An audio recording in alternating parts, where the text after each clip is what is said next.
नमो सिद्धाणं नमो ऐरियाणं नमो पच्छायाणं नमो रोयिसपिसाहोणं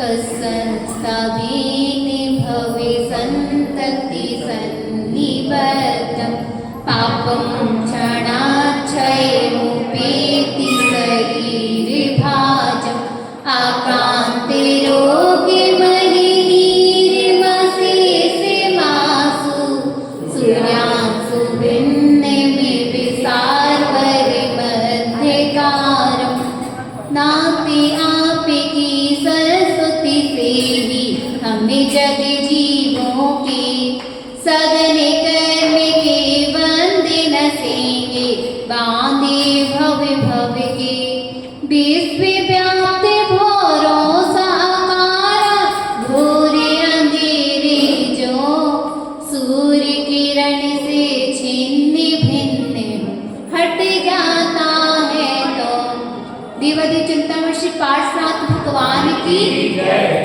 आचार्य श्री विराग सागर जी महाराज की आचार्य श्री विभव सागर जी महाराज की आरिका सिद्ध श्री माता जी की 3 कम 9 करोड़ महामुनि राजों की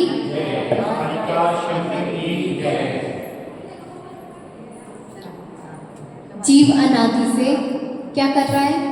भटक रहा है, कर्मों से भटक रहा है। कभी अच्छे कर्म उसको भटकाते हैं, कभी बुरे कर्म। जैसे आपके मन में भाव आएंगे वैसे आपके कर्म होते जाते हैं, होते हैं कि नहीं? जैसे आपके अच्छे भाव आए कि हम आज मंदिर जाएंगे तो आपके कर्म अच्छे बनेंगे, और जैसे ही मन में बुरे भाव आए कि मुझे आज उसकी डांटना है या मानना है तो आपके वैसे ही कर्म बनेंगे। आपको कर्म ही उद्योग ले जा सकते हो, कर्म ही निगोद की यात्रा भी करवा सकते हैं। तो इधर कर्म का खेल है, कर्म आपको जैसे नचाएंगे तो आप वैसे नच जाओगे। अगर कर्म आपके अच्छे चल रहे हैं प्रवर, तो आप कुछ भी बोलो तो वह आपका अच्छा होएगा। और अगर आपने कुछ भी बोला और आपका कर्म अभी अच्छा प्रबल नहीं चल रहा है, आपका पुण्य, कहते हैं ना माता जी अभी मेरा पुण्य नहीं है, इसलिए मैं जो कार्य में भी हाथ डाल रहा हूँ तो वह कार्य मेरा नहीं हो रहा है। तो पुण्य कैसे बढ़ेगा? पुण्य कैसे बढ़ेगा आपका? पुण्य भगवान की भक्ति करने से बढ़ेगा, गुरुओं की भक्ति करने से बढ़ेगा। और जैसा जो शास्त्रों में लिखा है उस पर जैसी श्रद्धा करोगे तो आपका पुण्य बढ़ेगा। जो गुरु बोल रहे हैं वही सच है, उससे आपका क्या होगा? पुण्य बढ़ेगा। और जैसे आपका पुण्य बढ़ेगा तो आपकी कार्य की सिद्धि होने लगेगी। आचार्य परमेष्ठी कहते थे कि दुकान की जड़ कहाँ होती है? दुकान की जड़ कहाँ है? दुकान की जड़ मंदिर में है। किसमें है? दुकान की जड़ मंदिर में है। क्यों आचार्य परमेष्ठी ऐसा क्यों बोलते हैं कि दुकान की जड़ मंदिर में है? क्यों? आप पुण्य करोगे ना मंदिर में आके, सुबह से आप आ गए। एक व्यक्ति जो सुबह से दुकान खोल लेता है, एक व्यक्ति जो सुबह से दुकान खोल लेता है और एक व्यक्ति जो 12 बजे जाके दुकान खोलता है, दोनों एक ही काम कर रहे हैं ना, दुकान खोल रहे हैं। मगर एक व्यक्ति पहले सुबह से बैठ गया दुकान में और एक व्यक्ति मंदिर आने के बाद बैठा है दुकान में, तो वह जो व्यक्ति दुकान में 12 बजे गया तब भी उसकी दुकान उतनी ही चलेगी जितनी जो सुबह से बैठा है उसको। उसके लिए ना मैंने देखा है कि दुकान जो सुबह से खोलता है ना उसकी दुकान पे कोई भी नहीं आता है, और जो 12 बजे से बैठता है ना उसके पहले, दुकान खुलने के पहले आदमी आके बैठ जाते हैं कि भैया आएंगे और हमको दुकान का सामान मिलेगा। ऐसा क्यों होता है? कि वो पुण्य करके गया है। क्या करके गया है? पुण्य करके गया, भगवान की भक्ति करके गए हैं। आप पुण्य करोगे तो आपका हर कार्य अच्छा होगा, और अगर आप पुण्य नहीं करोगे तो आपका हर कार्य बिगड़ता जाएगा। बिगड़ेगा कि नहीं? आप एक भी बात कहोगे ना, अपनी बहू से भी बोलोगे ना बेटा आप आप ऐसा कर दो। अगर आपका पुण्य नहीं होगा ना तो वो बहू भी कहेगी मम्मी तो हमसे हमेशा बोलती रहती है कि तुम ऐसा कर दो, बोलेगी कि नहीं। और अगर आपका पुण्य होगा तो आप मौन भी होगे ना तो आपका बहू आपका पूरा कार्य कर देगी, सिर्फ इशारे की जरूरत होगी क्या नहीं। तो पुण्य कैसे बढ़ेगा?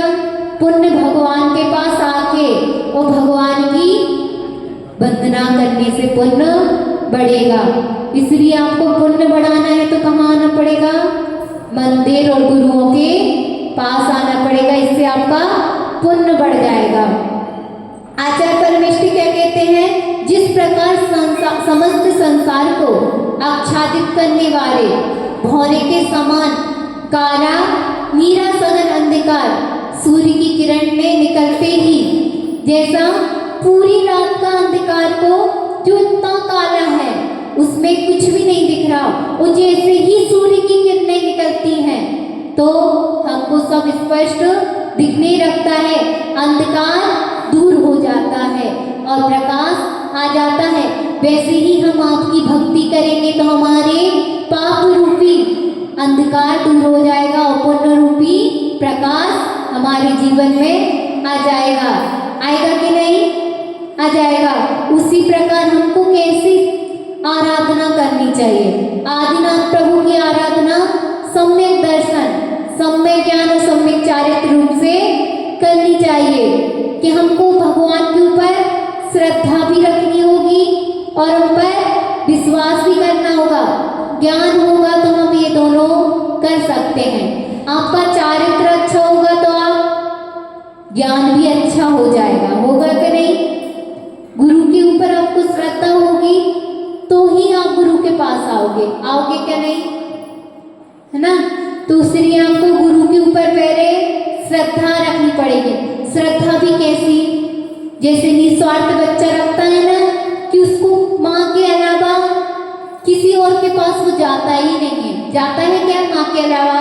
छोटे से बच्चे को देख लो, वह माँ भी समझ जाती कि बेटे को अब भूख लग रही है तो वह उसकी पूर्ति करता है।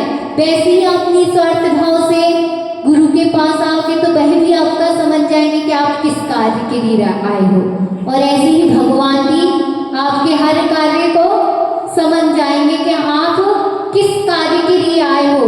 मन के भावों को कौन समझेगा? गुरु और भगवान। इसलिए आप निस्वार्थ भाव से आओगे तो आपकी हर कार्य की सिद्धि हो जाएगी। बोलो अहिंसा में विश्व धर्म की